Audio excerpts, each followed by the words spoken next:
Hello, and welcome to Season 11, Episode 129 of the Cartridge Club's Game of the Month podcast, where we bring together members of the Cartridge Club community to discuss our monthly playthrough. If you're new to the club or are interested in participating in future months, please join our community Discord or follow us on Twitter at Cartridge Club NA. We love to see the hashtag Cartridge Club used whenever you talk about one of the games we've selected. I'm Captain Algebra, and on behalf of our rotating pool of hosts, I'd like to thank you for tuning in. Additionally, on behalf of the entire Cartridge Club community, I'd like to give a huge shout out to our Patreon Club backers: Joel Boyce, Canadian Grooves, Christopher Rohr, Ross Ringo, Caleb J. Ross, and Dean Lasagna. Thank you all so much. You're such an integral part of why we can do this each and every month. May was Star Wars month, and we played Star Wars Jedi Fallen Order. So joining me to talk about the game are, from Midwest Media Show, a guy who claims to be a big Star Wars fan, but actually only likes 5% of Star Wars and hates the rest, is my buddy Dan Brosman. Hello, I think you had it right the first time. No, I definitely messed that up. Maybe I should start over and redo that whole thing. 50-50. No. Next up, from Midlife Crisis Media, Chris Pico. Hello. And finally, Fitgnat.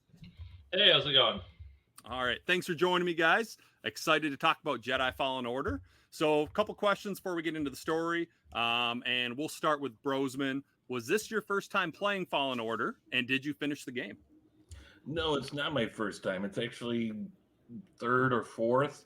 It's been a while, but yeah, I did finish the game. Now, I'm going to be honest with you guys. I did story mode. So you would. I would. I did the first time around in, I don't know, apprentice mode or whatever it was, but this time Jedi Knight, I think. Yeah, something like that. So, yeah. And what'd you play it on? The Xbox One X. Okay, nice. And then Chris, what about you? This is my second time playing through it, and both times I completed it start to finish. Didn't do the story mode thing. I did the whole campaign. Mm-hmm. And first time I played it was on the PS4. This time I played it on the PS5. Okay. And Fitgnat. Yeah, this is my second time doing a full playthrough of it. I've started it to do a replay several times, but I only have completed it prior to this when it came out. Yeah, so I finished it this time on PS5. Originally, I played it through on PC. Yeah, nice. And this was also my second time playing it. I've been actually looking for a reason to replay it because I enjoyed it so much, but I don't usually replay many games. And so when it came up as the club game, I figured it'd be a perfect time to do it. I played it on PS4 last time and then PS5 this time. I know, Bros, when you mentioned you played story mode, I played on whatever normal is. Is that Jedi Knight or Jedi Master? I'm thinking Jedi Knight, but I barely I think you're right. Yeah, it's I think just that's different settings, so I don't really pay attention. Right. Whatever the balanced one is. Yeah, normal. Whatever normal was. Yeah. Okay. Jedi Master's the balanced one where everything's the same amount. Parrying, incoming damage, and enemy aggression. Yeah. Everything's the same amount of suck. Yeah. In terms of difficulty. Yeah. I've tried the highest difficulty before, and it wasn't too terrible in the early stages, mm-hmm. but I did not want to subject myself to that this time around. Not yet. Right. Then you're playing a Dead Souls game. Yeah. I want to at some point try to get all the way through the game on the highest difficulty. Mm-hmm. But not this time. Yeah. Well, Chris, you mentioned Dark Souls. So when this game first came out, it was really compared to Dark Souls and that type of game. Mm-hmm. It was kind of difficult, but I really didn't see that. Did you guys kind of find it difficult when you played it? Not really. No, I mean, I thought that's one of the best things about the game that made it good is the progression of difficulty as you go along. I thought was very evenly paced. Well, yeah, when you play story mode. I found it to be pretty balanced difficulty-wise, no pun intended. But that works with the Force too. A balance of the Force. But I didn't even mean to do that, or meme to do that either way. What was I saying? Yeah. I found some parts challenging, especially Dathomir. Mm-hmm. But I think the comparison to Dark Souls and things like that, it goes more in the style that the game is rather than the difficulty levels. Yeah. The highest difficulty will obviously give you that experience more, But the aspect I really like about Souls games, that is not the aspect of getting my ass kicked in every single one of them, is that it has just the really intentional combat. Like it's really deliberate, and it rewards you for being kind of patient with your choices. Of course, this game you end up just flailing with the lightsaber all of the time when you're not paying attention. But it still does that aspect really well. But it plays in like other like more standard action game tropes. Like it feels very like Uncharted in places. There are literally tombs, so Tomb Raider works. Right. So yeah, it's like the Souls comparison works, but it's more stylistic than difficulty. Yeah. I always compare it to like like if you were to take Uncharted and mix it with some of the aspects of a Dark Souls game with the whole when you die you have to go back and get your experience back from the person that took that killed you the first time and all that. But like when it comes like the platforming and everything and the climbing and all that, that's right out of an Uncharted game. Yeah, I love, so it's right up my alley. And I was kind of used to going into this game. I was used to like the controls and it's a different type of game, but Knights of the Old Republic, which is a very kind of stiff game, but that's just the genre of the game it follows. But it was so much nicer, and the way and this the controls, and to me a game lives and dies on whether or not you can control it well, despite what it looks like and what the storyline is. If you can't control it, it could look great and it could be the best storyline ever, but if it's not fun to play, then it's not a game that's great, obviously. So right. Yeah, I thought the first time I played the difficulty was pretty fair. But the second time around I kind of just destroyed everything once I remembered like the blocking and the parrying and using that. I don't think I died a single time on any bosses, where there was definitely some bosses that took me a few tries the first time around. So it was kind of cool to see, just playing that second time, just how you kind of master the game and get used to the flow of it and how well it works. Well, I played it on New Game Plus this time because my PS4 save came back over to my PS5 when I booted it up. So I was able to play through that. But I breezed through this one so fast compared to the first time I played it. Like I want to say it took me probably 30 hours the first time I played it. This time I beat it in like 16. Right. But yeah, it came back to me like that. It was The only thing that I had a problem with is because I had been playing Survivor and got used to knowing it, being able to do all the moves and the double jumps and all that, and having to wait before the game lets you get there was kind of frustrating for me. And it was like, oh yeah, I'm like, okay, that's the Metroidvania stuff coming out. Nice. Awesome. Well, why don't we, before we get into gameplay and character stuff, let's talk about the story. So Dan, could you fill us in on the story of Jedi Fallen Order?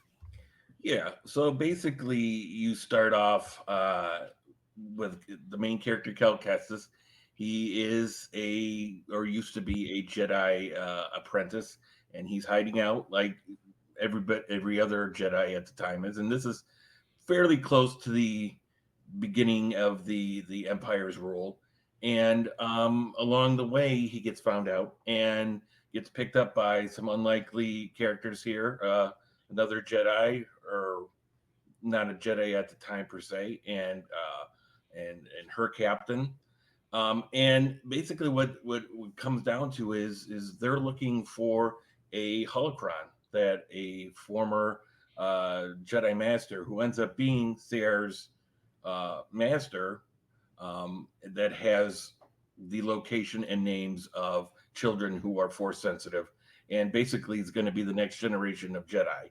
And what's really cool is the storyline goes where they're just looking for this holocron at the beginning to rebuild the Order, and after a while they realize the worst thing we can do is have these children become Jedi and become a target for the Empire, and the best thing we could do is keep the list from them and not keep it for ourselves to rebuild the Jedi Order. Was that good? Did I miss? And the Zepho. I forgot the Zepho. The Zepho are an ancient race that had some relationship with the Force along the way, and I forget who the Jedi's name that hid the holocron. Cordova. Yep, Right. Cordova. Yep. He hid it in places and hid clues along the way within their technology in the ruins of that past civilization.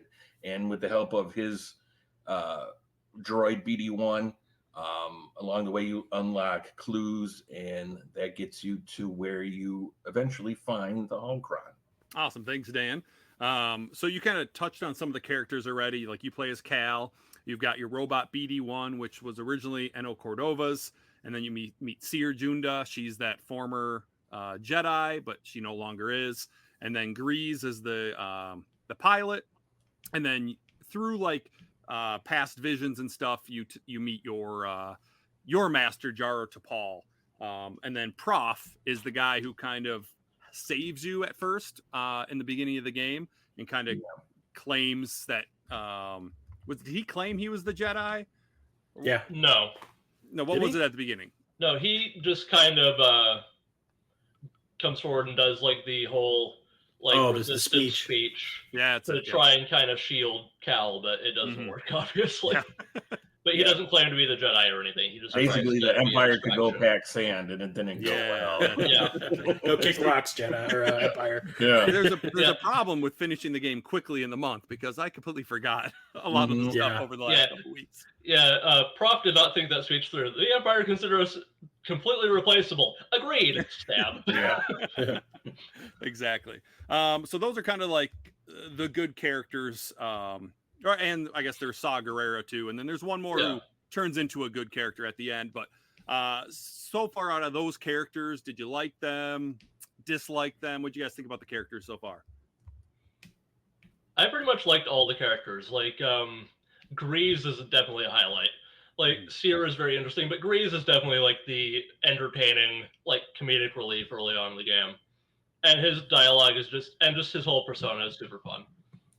And I love how like you're trying to find this Jedi holocron, and all he's worried about is having you collect plants for his ship. Yeah. But I got this terrarium, guys. Yeah. Well, anytime I get to watch anybody played by Master Braytech, he's going to be on my top. See, I knew it. Mm-hmm. I'm sitting there going that SG-1, man. God, I was like, look at this guy. He always plays the all-knowing and guy with all the wisdom. I love that. But all the characters for me hit so well, so fast, and of course later on it carries over to the second game just as well, I feel. You have to look up who did the voice now. Yeah, I like all the main characters. I like the actors who play them, like the motion capture and all the facial capture and all that. I think they played everyone really well. I think it's kind of funny that Daniel Roebuck, who played Jay Leno in a TV movie on HBO, plays Grease. And Seer is played by an actress who used to be on Mad TV. Yeah. Yes. And all that. And I used to watch Shameless, so I know Cameron Monaghan, who plays Cal Kestis through that. It's so weird watching me because I didn't watch Shameless until after I played the game, and I'm like, the whole time That'll be a switch. Yeah, I'm going, oh my god, that's Cal Kestis. Yeah. What are you doing here? He's getting railed. That's Cal Kestis. Yeah, I like all the main characters, especially one that we'll talk about later. Mm-hmm. So those are kind of like the good characters. And then some of the villains you kind of deal with is the ninth sister, the second sister, Taryn Malikos, and then Night Sister Marin, and she's the one who eventually flip-flops and is a good character. How'd you feel about the villains? And most of these were like your boss fights. What do you guys think about them? They're fun.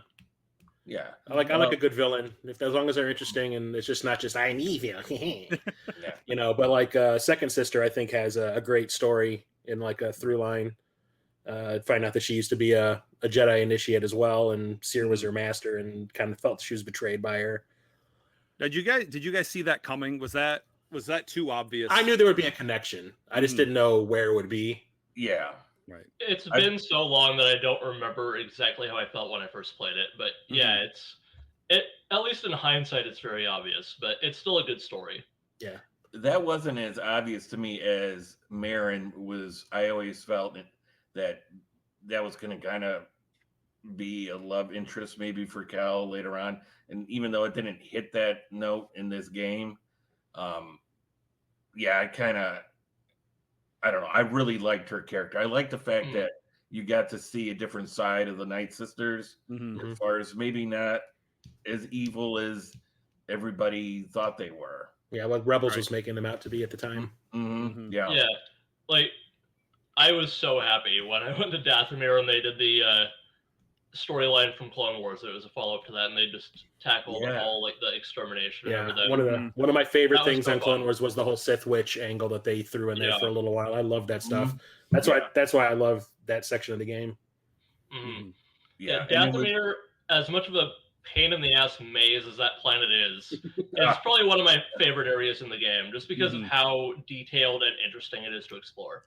Especially if you're familiar with the lore already from the cartoons. Right. Well, that's the thing too, because every time I play Dathomir, I get lost in that damn village, and Cab would be like, "How far along are you in?" I'm like, "Man, I'm still in Dathomir. Okay, I'm trying to get out of this village." And just when you think you're about to get out, some bounty hunters show up. Yeah. So I didn't find Dathomir as difficult this time around.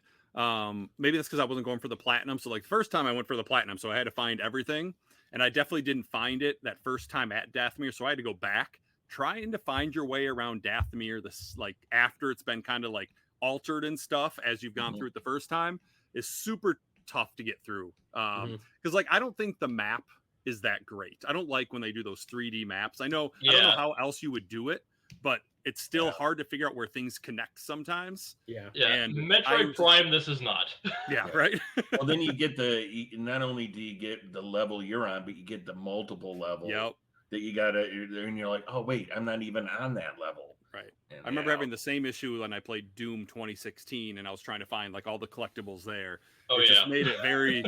I understand why they did it, but at the same time, I don't think it worked well. Yeah, I remember I spent a good half an hour just trying to get back to the damn ship at the end when I was just trying to like leave the planet. I was like, God damn it!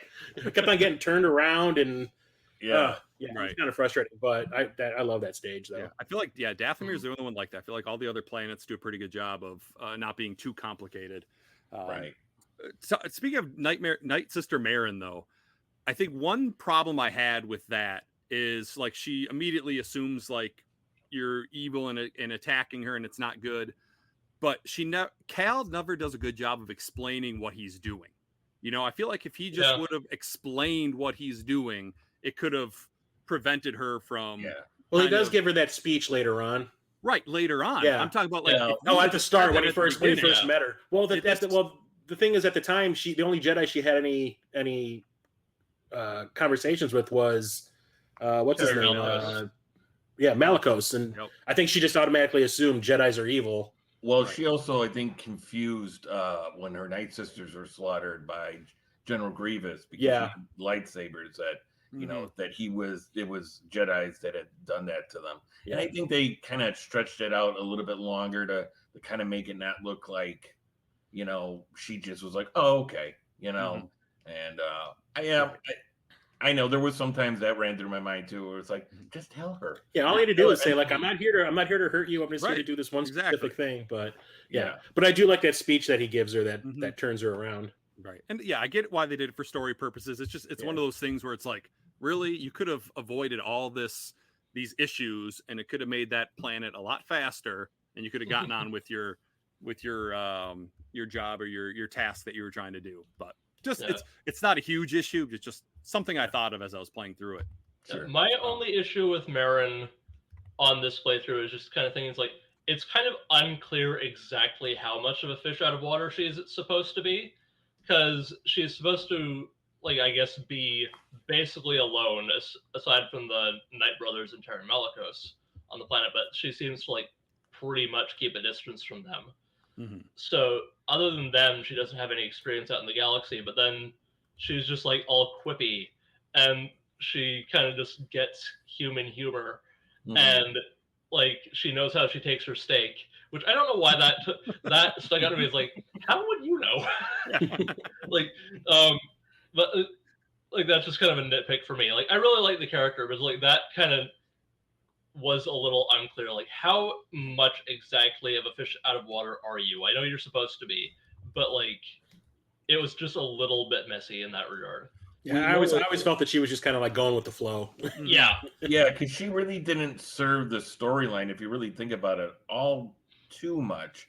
After you played the second one and you go back and you played it first, I kind of feel like she was kind of built up to what she becomes in the second one, which is fine. You know, she's introduced pretty late in the game. Yeah. There was a lot less of her than I feel like people made it out to be. Like, because people got obsessed with Marin. It was a little much. Right. The internet just kind of took her and ran with it. But, yeah, like, she's a really good character for when she's in there, but she's just not in the game very much. Which isn't necessarily a bad thing. It's just kind of like, she's just kind of along for the end of the ride. Yeah. Right. Like, her dialogue and everything and all her characterization is immediately entertaining. Like, just, she's really fun. But it's like, yeah, she doesn't get to do a whole hell of a lot. Yeah. Right. Yeah. Yeah. Until So part two. Part two. That's right. Which I really want to play, but I have not. You haven't played it yet? Oh, no, it's I played the opening, and I've read most, but not all of the Battle Scars book that takes place in between. Okay. Yeah, it's good. She does some cool shit in part two. I don't think it's as good as Fallen Order, but no. It is a very good game. So, well, maybe because they took out the role. Maybe that'll be next May's Star Wars game. We'll see. I'll have to talk to the other club members and see if we can do that. Because I would like to play it again for sure. That would be fun. Yeah, definitely. All right, so those are the characters. No really weak links. They're all very good. Let's get into the gameplay. So we kind of touched on this earlier. It's very Souls-like with a very emphasis on intentional lightsaber fighting. So a lot of parrying and blocking. How'd you guys feel about that? Fun. I never played Souls, so I can't speak as to that end of it. But like I said before, I thought it was really good. I mean, just especially after he builds his new lightsaber and he just comes out as a badass and you're just wrecking house from there on out. I mean, talk about a game that takes everything you've been doing up until then with the controls and just puts it on another level and to get you even more excited. And the second part of the game is one of the highlights of this game, I believe. Yeah, I really enjoyed the combat as well. Like, it's just really well tuned, except for when you kind of start fumbling around, it kind of breaks down. But if you're actually intentional about it, it works. Yeah, I like all the skill tree and starting to expand your skills. And at the start, you're just flailing around, just trying to whack people, and then all of a sudden you're doing flips and combos and jumping over people and backstabs and all this kind of crazy stuff, and it's pretty fun. Right? Yeah, it's really rewarding.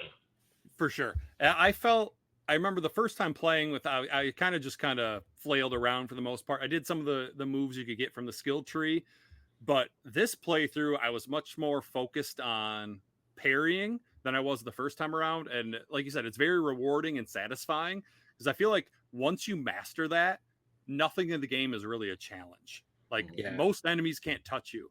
And so I remember, this on the second playthrough, right when you get to, is it Bogano? And you find one of the legendary creatures, the Ogdo Bogdo. I remember I got killed by it twice. I'm like, wait a second, this guy's not that tough. I've beaten this game before. What's going on? And then I finally remembered, oh, you can parry stuff. And then from then on, the rest of my playthrough was easy. I didn't have I didn't have a problem. I didn't die again the rest of the game. I remember having a problem with those biker scout characters, when they gang up on you at times. And then that was that first time I played it. But when I played it this time, I just kept on parrying everything. You do the automatic death kill, the one-hit kill every time you do it. So I was just parrying everybody and just wiping out scores of these guys. I was like, I probably should have done that a lot more the first time I played this. I probably would have had more fun. Another great part of the controls or learning the controls was how they kind of put learning some of that into learning the backstory of Cal and getting those flashbacks with him and his master and what happened when you see the whole Order 66 happen. But in the meantime, that would always precede learning a new vital skill, not even just the I guess, with the fighting, but like the climbing and the swinging and all that, which I thought was really cool. The kind of, I'm always a sucker for, let's go back and see what backstory our main characters have. I love that. Yeah, it was a fun way to kill two birds with one stone. Yeah. Yeah, You get some backstory, and you get to unlock a new ability. Yeah, just having like the reason you don't have all your force abilities be essentially trauma repression is just a really good thematic and gameplay device that worked really well. Yes. Right. Did you guys have any favorite maneuvers you used to kill enemies? Like this playthrough, I did a lot of force pulls, and then because then you would, like the weaker enemies, you would stab them, and it'd be one hit kill, and I found that to be very satisfying. I like doing the force push. I would do that. I got the one where you can push multiple people. Yep. And I would kind of position myself near like a ledge or a cliff or something, and then just push everybody off and be like, "Yep," and then just see the points start popping up. Yep. But I did like the lightsaber throw too. That was one of my other favorite fun ones. one. I'd like the stab. I that was always my main one. Mm-hmm. Yeah. Disregarding lightsaber throw, because that's going to be the top one for basically anybody. I was kind of fairly basic this time around because I did not utilize my time well. I beat the game basically yesterday, so I was playing it very sporadically throughout the month, so I never really got very good again at the combat. So I was sticking with a lot of basics, but like I found like the delayed combo, like where you just do the standard hit and then you wait a second and then it does that kind of flourish. I found that useful, and the dash move where you hold down the top button, whatever it is on whichever controller you're using, but where you just dash in and kind of slash people. Mm-hmm. But yeah, that and the throw obviously were just a lot of my go-tos. I can't think of any others that I really relied on heavily right at this moment. Right. But I use a good combination of stuff. Yeah, outside of the combos, it was mostly force pushing. If I felt like I needed to, I would throw the lightsaber. Mm-hmm. It's cool how we kind of all had our own kind of way to fight through the game, and there's so many different maneuvers you can do. It keeps it interesting. Like even on a second playthrough, we didn't get bored with it. Yeah. So speaking of lightsabers, you eventually do get the double bladed lightsaber. Did you guys have a preference between single bladed versus double bladed? Once I got the double blade, I started using that more often because it helps with the final boss battles. I felt. I kind of stuck to single blade for the most part because, as I said, I kind of played sporadically. I didn't give myself a lot of chances to really master the second form of the lightsaber, the double bladed, because I was just so used to the single blade. So I just stuck with that for the most part. You know, I used well, for the first part of the game, it was obviously the single, but once I got the two-sided, when there would be a lot of enemies on the screen, I would always go to, and it wasn't even a conscious thing. I was all of a sudden I'm just like noticed that I was just lighting both sides up, and it was like, oh, okay. For whatever reason, it just felt like that worked better for me. Yeah, you know, and there's some cool combos if you switch which saber you're using in mid combo, and they look super cool when you would pull them off. I think the game actually says when you get the double bladed that it's good for multiple enemies at once. Okay. Yeah, it's crowd control. Mm-hmm. Yeah. So I found myself the first time I played this game. Once I got the double bladed, I really stayed with that the whole time, just because I always thought that was one of the coolest lightsabers. Like when Phantom Menace came out and we had Darth Maul with the double blade lightsaber, I thought that was badass.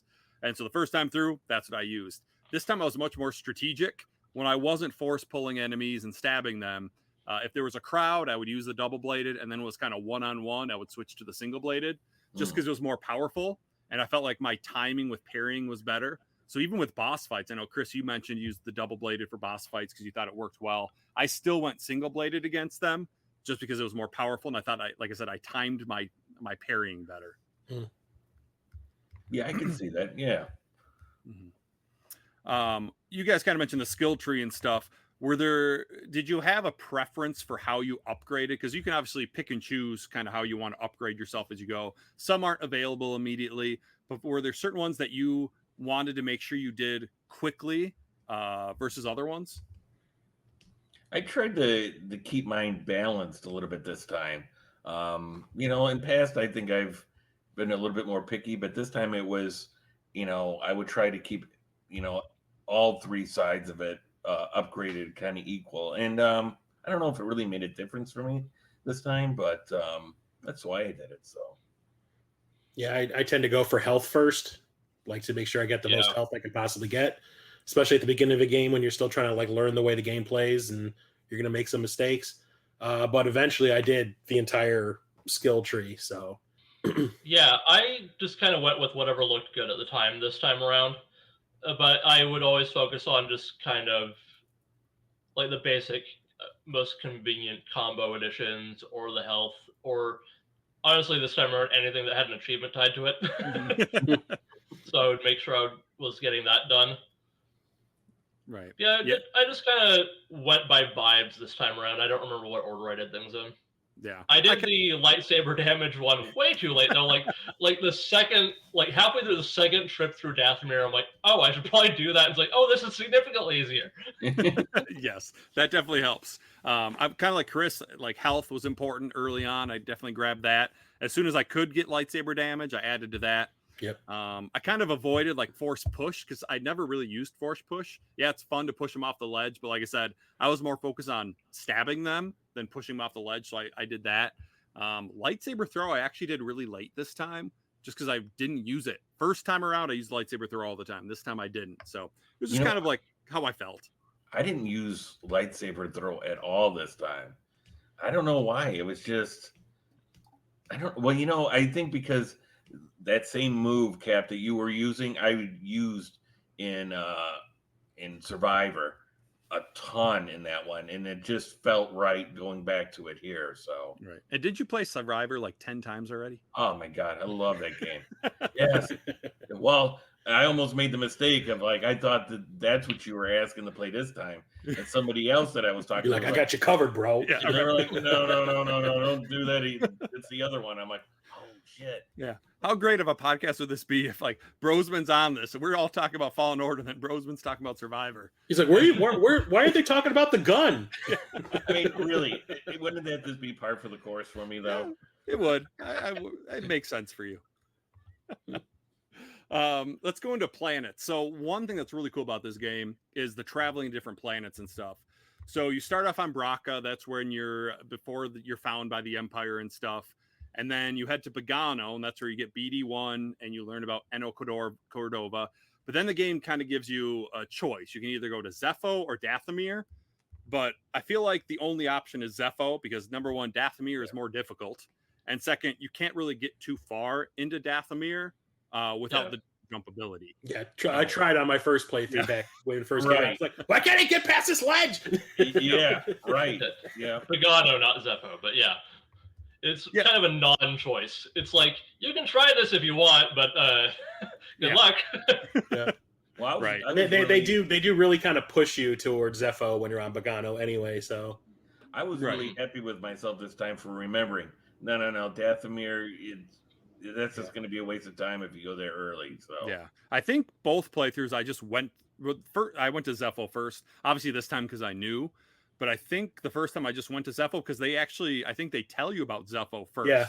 And I'm always the type of person. You're on Pagano. Yeah, my mathematical brain is like, no, I need to do things in order. They told me about Zepho first, so I'm going to Zepho first.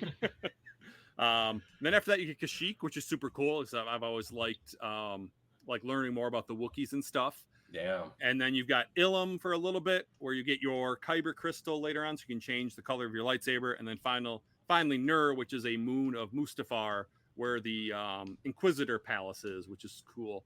Can't forget about the Haxian Brood Lair. The Haxian Brood Lair, Right. yep, that's right, when you get captured. That's some bullshit. That was pretty fun. Sorry, go ahead. The first time you get there, I was annoyed. Yeah, this time I blew through it. I had so many problems the first time I played this game back in the day that I was like frustrated. I stopped playing the game for like a week. Oh. But this time I beat it on the first try. Yeah, the planet exploration in this game, and especially the Haxian Brood Lair, just kind of gave me really strong Ratchet and Clank vibes. Oh yeah, I can see that. Yeah. Mm-hmm. And I feel like we mentioned Survivor. I feel like that's one of the reasons that Survivor's not as great. I don't know. I didn't feel like it had as many options or as cool planets to go to. I don't know, Brosman, do you remember? Did you like the planetary travel in that one? I did. I feel like though the Survivor is more bent on keeping you on track to that storyline. Yeah. And there's a lot of Imperial places you go to, and they all kind of look the same. Yeah. Right. I think I mean, I know this is kind of going ahead a little bit, but I'm really hoping that like when they do the third one, we can maybe not necessarily get a open world, but a little bit bigger of a universe that we can explore. Because I know I don't know at the end of this game, will it let you go back to the planets or is that just it? Because I know in the second one it will. Yeah, you can It'll go let back. you go back to the planets. I think it loads you up before you go to the palace. Okay. But as best as I can recall, I haven't gone back yet to finish off the trophies I need. Yeah, it basically says you can go back and do whatever you want Yep. once you beat the game. Yeah. Okay. Because you'll keep everything that you have accumulated up until that point. Because if you can keep the universe that they built with all this and have like a more open world concept to where because a lot of times you're just going back to finish side quests and that's great, but I mean I don't know. I mean that may be a tall order for these AAA games. Star Wars Jedi No Man's Sky. Right. Oh my God, that would be it. You'd never see me ever again. Yeah. I think we might. This will be interesting to see how this comment ages after the game comes out. But not Jedi Outlaws, but Star Wars Outlaws or whatever the Ubisoft game is going to be. That's probably going to be more of the Ubisoft open world formula in that. So that'll be interesting. That looks good so far, but we'll see. It's Ubisoft, so who knows? Right. Yeah, It's gonna be hit or miss. We'll see. it'll be okay after about the 50th patch.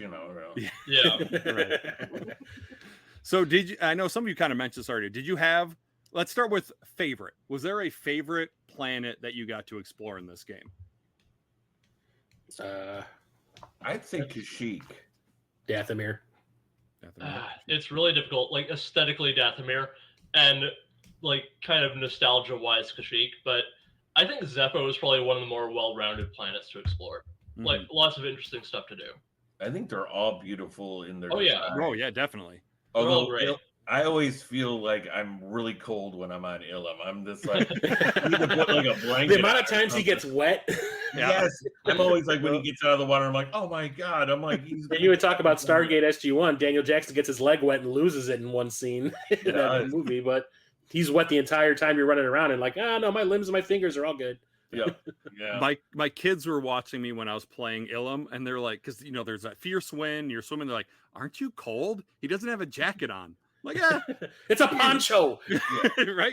Respect the poncho. Yeah. The poncho keeps everything warm. Okay, even they thought he looked cold. I definitely like Kashyyyk. I think the most. I think Roseman, you hit on the head though that they're all great areas. They all are very unique. But I like Kashyyyk just because you start in the sap refinery. And then you head into the treetops, and it's a very big contrast between the two. One's very industrialized, and then you've got the more like nature aspect. Yeah, and you can once you get like down into the thicket of it all, how like everything's just out there to kill you. It seems like, which I love stuff like that. And there's bouncy houses all over the place. Yeah, right. That's always fun. This was actually one of the questions I asked the club on Twitter and in the Discord. So a couple other people responded. So Jeremy3EB, he said he liked Dathomir. J-Chip Show liked Dathomir as well. And then Rocket Sauce, this was pretty early on, but he originally said Kashyyyk. I'd be curious to ask him again if he liked anything else now that he actually finished the game. But it seemed like Kashyyyk and Dathomir are the top two, but they're all very interesting places. Right. Go ahead. Sorry, I think like half of the planets basically are new in this game as well. Like not something you'd be familiar with from previous material. I'm not sure if Braca is new, but like Bogano and Zepho obviously, and I think Nur. I don't remember that from anything else. Yeah, Ilum we saw in game, Clone Wars.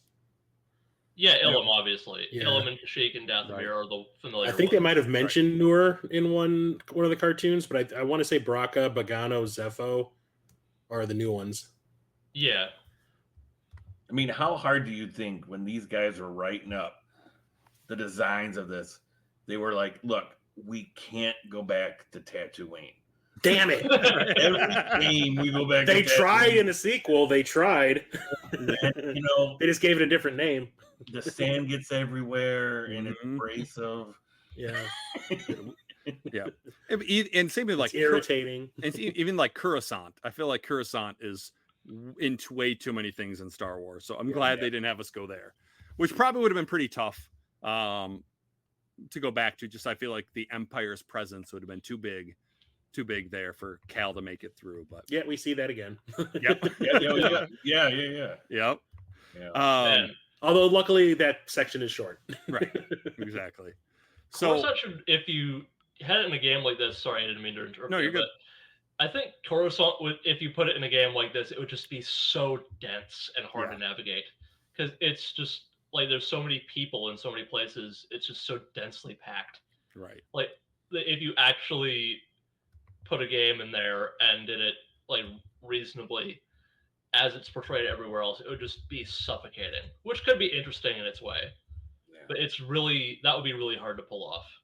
Well, you know, the cool thing was, and I know we're not talking about the game, but in the second one, when they go to Coruscant, they're not, the setting's not on the main level. Yeah, the They're ground level. on that underworld kind of like how like probably a majority of the people on Coruscant live, you know? Right. And just seeing that, I think you could have an entire game based around what's going on, the inner workings of Coruscant and all that. So Yeah, who knows? Maybe we'll get that in almost Outlaws. we did almost, yeah. Yep. Right. Like 1313 or whatever it was. Yeah. Mm-hmm. Yeah. So far we've all really liked the game, but there are some downfalls, and one of the big things are like bugs and glitches. I don't know if you guys ran into anything, but I know the first time I was playing it, I was going for 100%, trying to find everything, and I don't remember which planet it was on, but where it was supposed to be, I couldn't get to. There was just a wall there, and I kind of noticed that things looked weird. Everything had a really smooth texture to it. I'm like, this doesn't seem right. So then I kind of reverted back to my last save, and all of a sudden everything looked better. And where that wall was actually supposed to be a doorway that I could go through and find the last Force Echo or whatever. So that was kind of annoying. But did you guys run into any bugs or glitches as you were playing? Yeah, I had when I died one point, I wouldn't reload. So I just kept on getting that little spinning icon at the bottom of the screen and it never reloaded. So I had to like turn my PS5 off and then back on in order to get it to load because it's completely, I wouldn't say crashed my system, but Yeah, the only thing I ever noticed was sometimes I'd fall into an area where it didn't kill me, but it wasn't doing anything. I was just hung up, and I would have to power my system off and power it back on to get me out of there. So, but that was it. But you guys, both PlayStation guys, was that where? Yeah, it was PlayStation. PS5. Okay. And Same for me. Yeah, see, so I'm the only one on the Xbox. I didn't find like too many other glitches with mine. Now the second one, there's a ton of glitches in the second one for me, and that's the one thing I did appreciate when I went back to play this game was I'm like, you know what, this one seemed like it had its stuff together a lot more than the second one. You know, it seemed like it was much more polished. Yeah, that's one of the biggest downfalls of both of those games is just how unstable they are. Like not in like completely game-breaking ways. It's like especially at launch, you get all these problems and then it just kind of gets better, but never gets quite all the way there because they're so ambitious and so well designed, but then they just fall short in the stability department. I didn't have that many problems. I had one crash, but other than that, it was just kind of some visual glitches. Like if you'd move the camera fast, it would get like a little bit of almost texture tearing, not even screen tearing. It would just kind of get a little flicker. And there's a couple parts where I'm like walking a little bit like knee high to the floor, but other than that, nothing major. Yeah, this time around, I definitely in cutscenes I noticed some like tearing a little bit. That was a little weird, but nothing where like something didn't load properly, which was nice. Some other members of the club did mention some things. I know Rocket Sauce mentioned that mostly during his cutscenes, the audio could be way off during the lips or like from the lips. So he'd have to like save and close the game to fix the issue. And then he also said sometimes his lightsaber disappeared when doing one of the dramatic finishing moves, which was kind of weird, but funny. Oh. I didn't experience that. It reminds me of a moment where it's after you've broken the lightsaber. I'm running around and I don't remember exactly where this is, but I think it was with a probe droid. I kind of instinctively went to do the block, and obviously that shouldn't work. But then the lightsaber did appear again, but then it just stayed on the belt, lit, just burning through the floor the entire time for like 10 minutes, and then it was like, shouldn't be doing that. And the game fixed itself. But that's awesome. Yeah, I forgot about that. Yeah. So at least like none of the glitches were like game breaking or anything. It was just kind of funny and amusing. Yeah, except for the one glitch. Yeah.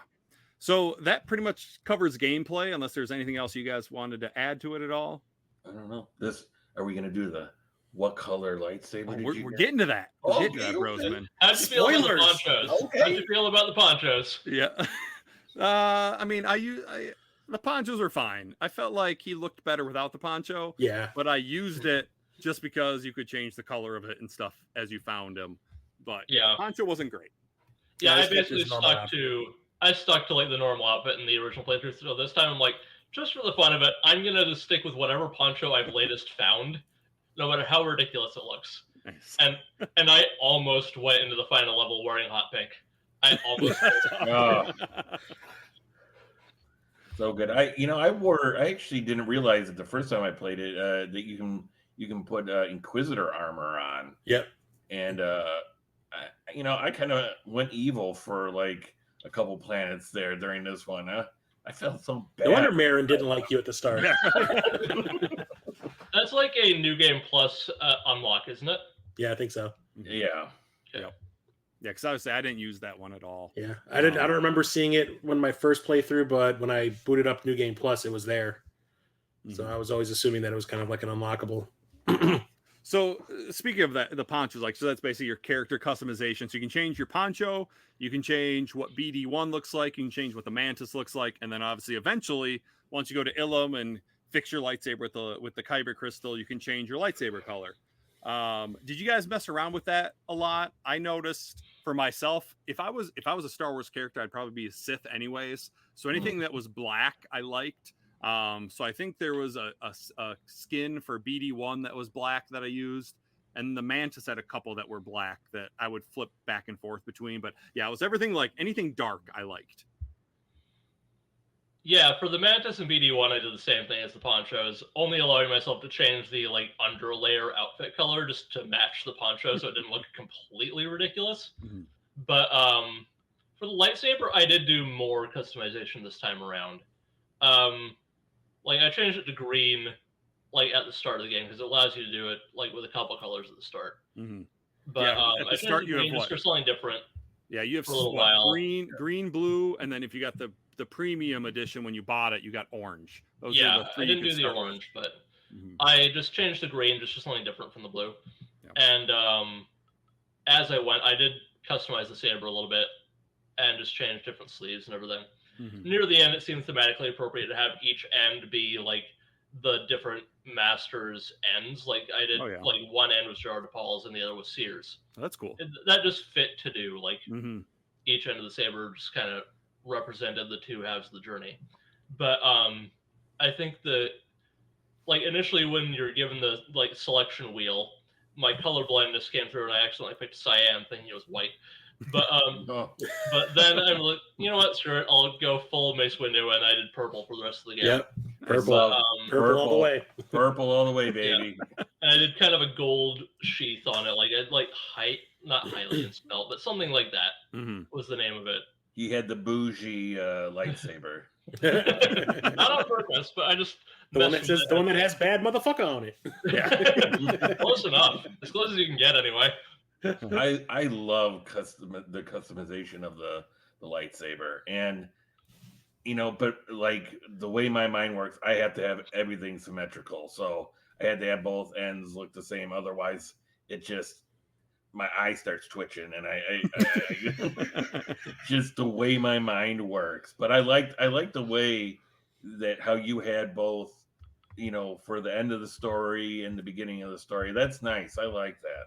Yeah, that it just kind of like I get what you mean, but like since it's the combination of the two sabers as well, it just kind of fit in my mind this time around. It's a cool idea. I like that. Yeah, me too. Yeah, I usually tinted everything I could possibly tint blue. So like the saber had like that metallic blue colorization to the hilt, and I made the mantis blue. I made BD blue, but I had a purple lightsaber the whole time. But then when it came to like the poncho, I never wore it. I just kept the standard outfit. I always have to have purple because even when it was Knights of the Old Republic, I went in there and would hack the file so it would let me have a purple lightsaber. I don't know. That's just it's just so badass. Yeah, it is pretty cool. For the poncho, BD1 and Mantis, I really didn't change too much. I think actually the poncho, was there a poncho that was mostly red? Probably. There was one that had, I think the outline of it was like more red than everything else. I feel like it was more than just the outline. I swear there was one that was like mostly red. I'm pretty sure that's the one I used. Is it kind of like the more kind of the rain jacket material one, or like one of the cloth ones? Like, I don't like the look of those. Like the ones like kind of the more heavy plastic looking ones. Yeah. But I still ended up with my method. Ended up in like Starfighter orange with that texture. It's the end game. Okay. Mm-hmm. But like, I think I liked the not Wanderer, but Wayfarer, something like that. It was a very like Western style poncho with like this triangle at the bottom, like the different contrast color. I like the look of that one. Yeah. But of course, my rules, I can stick with it. Right. Yeah. So yeah, that stuff I didn't mess around with. But the lightsaber I always changed around. I wanted the one that looked the coolest. Brosman, like you, I am being a math guy. I need things symmetrical. Yeah. Yep, it has to be symmetric. That's what I did. Everything had to be the same on both ends. And I found with like because you could change the material that it was. I think was there one called like maybe chromium or something like that. It was something that was like almost like chrome that was very bright and shiny, and I wanted that because I felt like some of the stuff wasn't great. I did like the kind of red tinted one for a while. Like I said, if I was in Star Wars, I'd be a Sith. So like anything red, I would do. Durasteel, maybe what you're thinking of. There was like a chromium type name one, but like the more like steel shine one is like the Durasteel. Yeah. So that was cool. For lightsaber color, I'm the only one that didn't go purple. I'm sorry. I did start orange for the majority of the game, and then once I got the Kyber crystal, I went with cyan just because that was closest to white. Like you said, Fitgnat, it was very easy to mistake that because when I first saw it, I'm like, that looks white to me.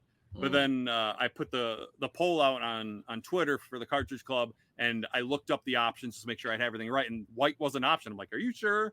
And yeah, sure enough, it is cyan that is slightly got a blue tint, but honestly, it's pretty much no Ahsoka Tano. No Ronin saber for you. Not even with the split saber.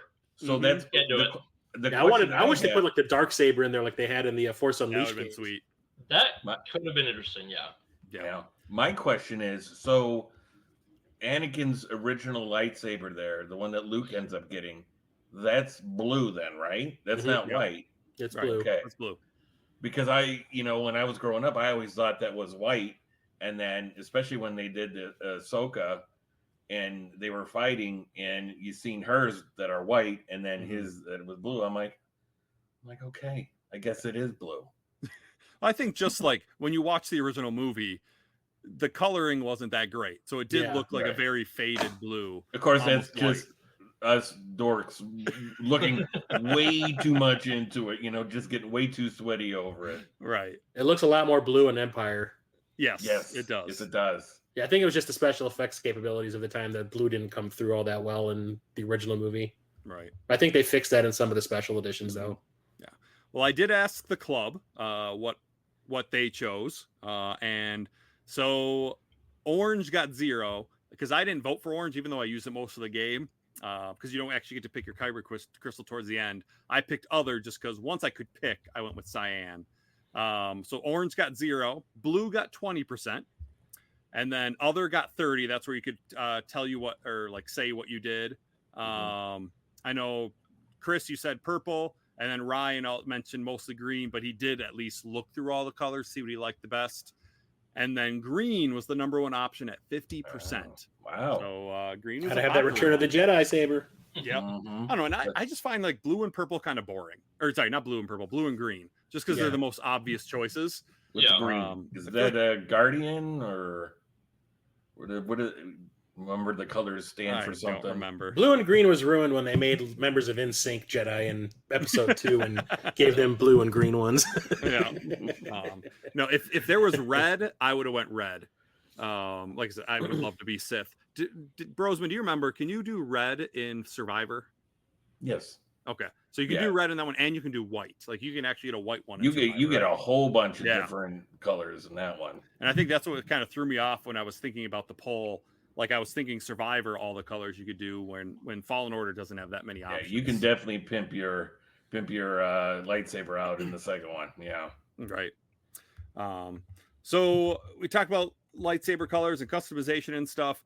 One nice thing is there's extras you can get as you go through the game, right? There's Force echoes you can find from like you find people that had died and you kind of learn about what they were doing. There's chests where you can find the stuff for BD1 and the Mantis and your lightsaber parts. There's secrets. There's scans like your tactical guide for how to fight certain enemies. There's the terrarium seeds for agrees. There's stim canisters, which are your health, and then encrypted logs.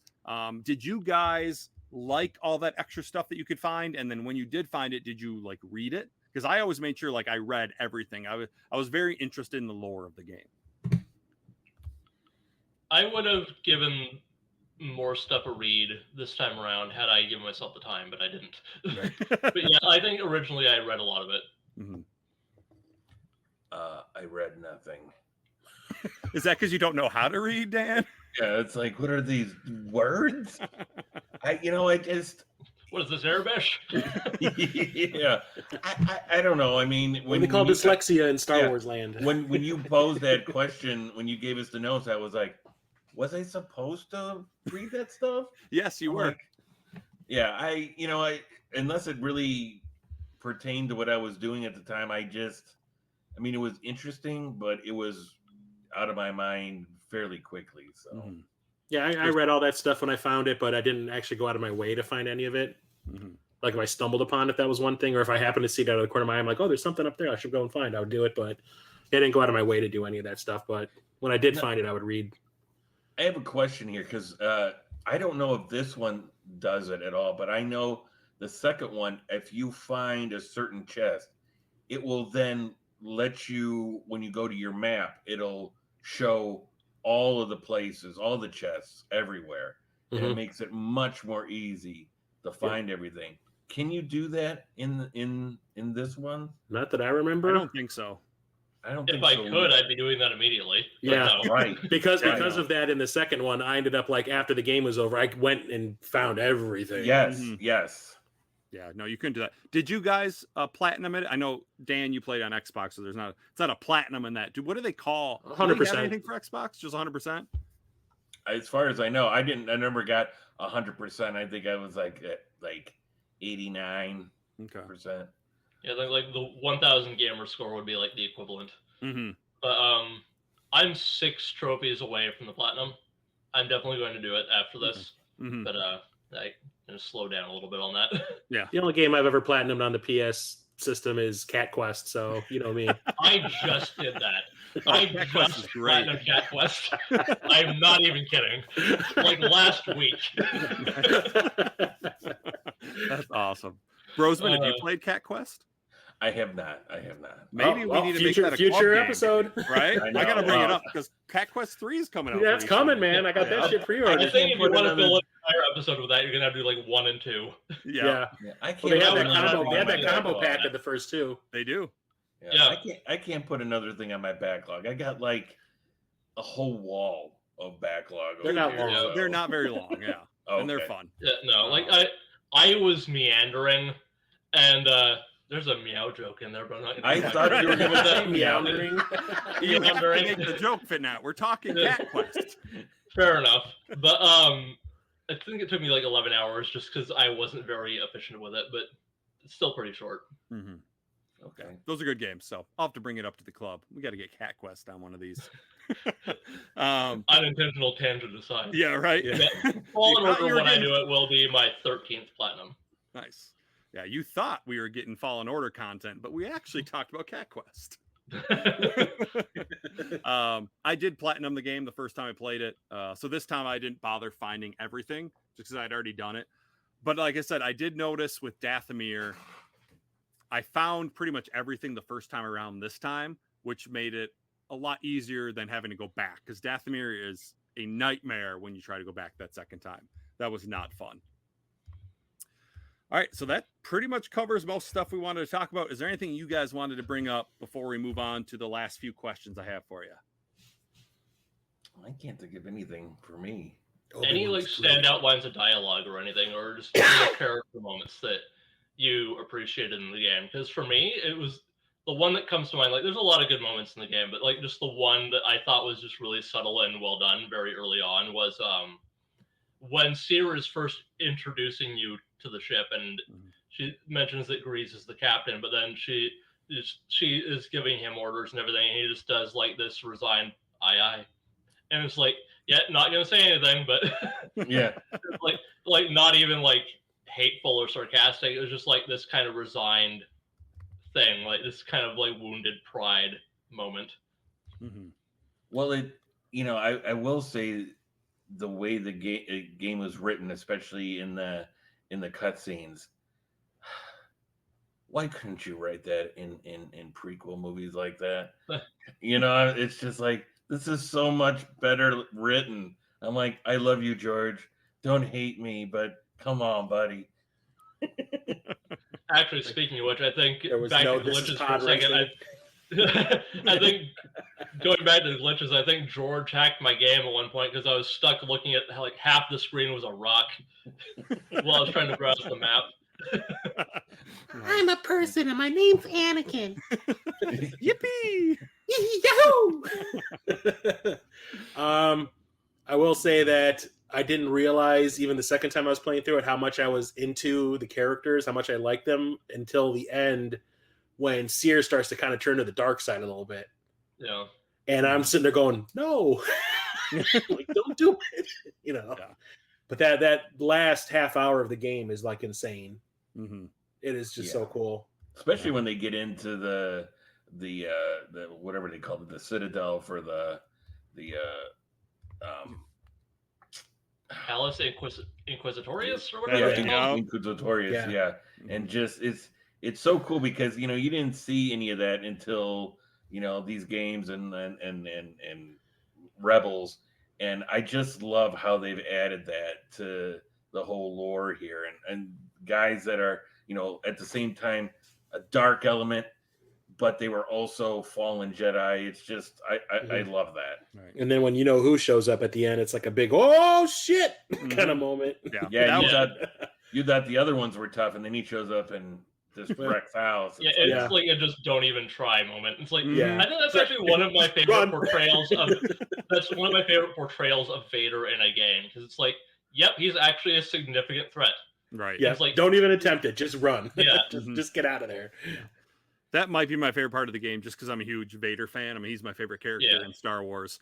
And for some reason, though, I could have sworn the fight with him went longer the first time I played it, but obviously that was years ago. So this time, like, I forgot how short it was. Like, you try to fight him and you realize it's not possible, and then Seer's like, let's get out of here. Yeah.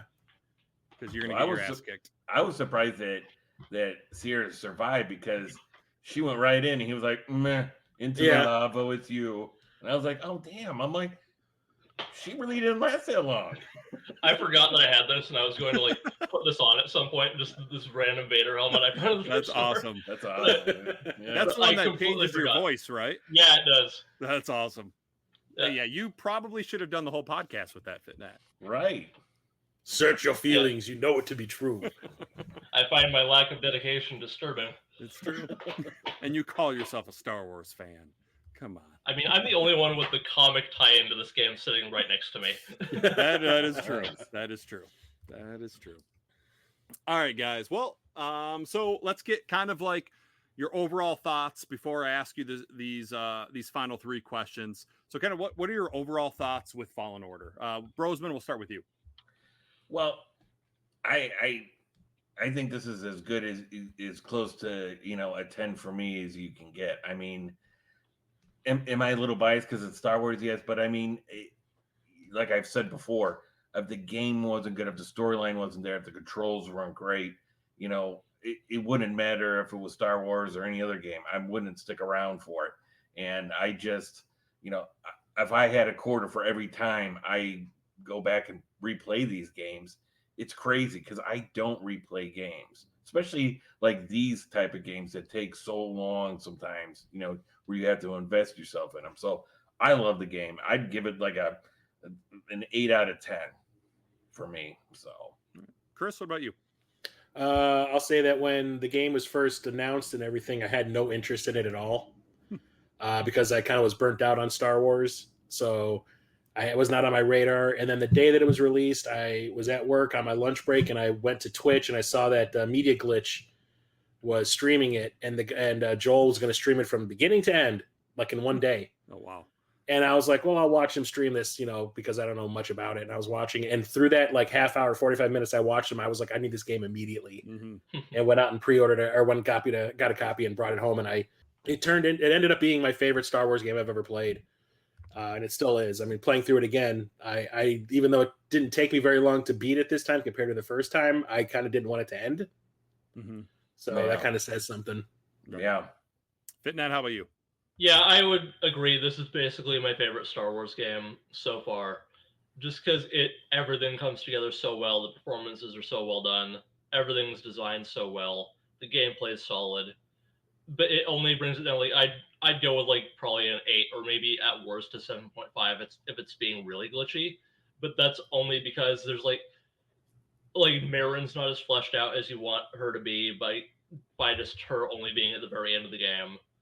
And just a couple of little nitpicks story-wise and just the glitchiness. That's the only thing that really holds it back all that much. Right.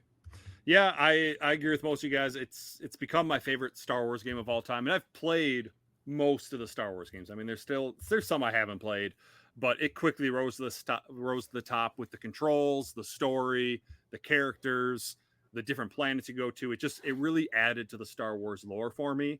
And again, other than the glitches, I don't know if it has a weakness to me. It's just a really fun game. Yeah. Right. So to add an additional question in there, like, what is your favorite Star Wars game besides this? Like, because we all have our nostalgia picks. Mm-hmm. And mine's probably Pod Racer. Oh, that game's good, but I get so pissed off at it. I believe the last time I broke a controller was because of that game. I was finally trying to like sit through and beat it completely, and I got towards the end, and I don't know if it's just, and I like the N64, but I feel like it's tough to see certain things on it, and there are times where I felt like I just clipped something, and that would ruin my whole race. I have to start over, and I got super pissed off. Well, that's I love the arcade version. You got played on the Dreamcast. Yeah, the arcade version is awesome. And there's one like you can get it on like GOG or Steam now anyway. Mm-hmm. So yeah, and I think I have No, they came out with Racer 2 on the PS4, right? I don't think the first PS2. One came out. Yeah. I have Racer Revenge. Yep, that's it. Pod Racer is not like the best game that they've ever made, but it's my nostalgia go-to because it's the one I enjoyed playing as a kid. But like I played like Shadow of the Empire and everything like that, all the ones. This one's tough because I love the Super Nintendo games. I grew up with all three, but I think my favorite other Star Wars game would probably be Star Wars on the NES. That was the first Star Wars game I ever played. It's one my brother and I had because we were both big Star Wars fans, and I never could beat it as a kid. I would get decently far, and then finally I think I streamed it a couple years ago and I finished it. And I don't know, I really enjoy that game. It's not perfect, but it's fun. Well, these are nostalgia picks. No, my favorite previous to this was Jedi Knight 2, Jedi Outcast. Oh yeah, okay. That one. I played that one. It starts off as a first-person shooter, and then all of a sudden you get a lightsaber and turns into a third-person hack and slash, and it is awesome. Mm-hmm. And Kyle Katarn was my favorite like extended universe character because of that. Great storyline too. Yeah, I love that one so much, and it had a multiplayer component, I guess, on PC, which is kind of crazy. Nice. But yeah, that was my favorite prior to Jedi Survivor. Or sorry, Fallen Order. I would have to say mine's a little bit of maybe a deep cut in this regard. It's not console; it's actually a PC game. Star Wars Rebellion. I played it on Windows 95 back in the day, and it's a very slow game, but you build your forces up, and it actually was one of the first games to have like 3D battles between the rebels and the Empire. It does not hold up. I mean, the battles bog down and slow up your PC so easily. But back then, it was such. I can't tell you how many hours that I lost. I probably lost like 3 years of my life to that game. and RTS, right? What's that? Is that an RTS? I don't know how it goes because it's not like a turn based for sure. You can adjust how fast time goes in it. There's like 3 different levels of how fast time goes. And so, yeah, I guess it's like resource management. Yeah, it's resource management. You have to move. It's like you're actually fighting a war, a civil war, and you can play either side, which is really cool. You either play the rebellion or you play the Empire, and then you have to put your troops on certain planets, and then you get certain resource points to be able to build ships and troops, and then you send them, and then literally you have to wait for them to get to the planet, which in that world could take, say 3 weeks or whatever. And, you're waiting maybe, 20 minutes. And so it's definitely not something that would be for everybody. That's for sure. But I would never go back and play it now, but it's very nostalgic to me. I thought you were going to pick Jedi Arena for the 2600. I was shocked no one picked Masters Terrascasi.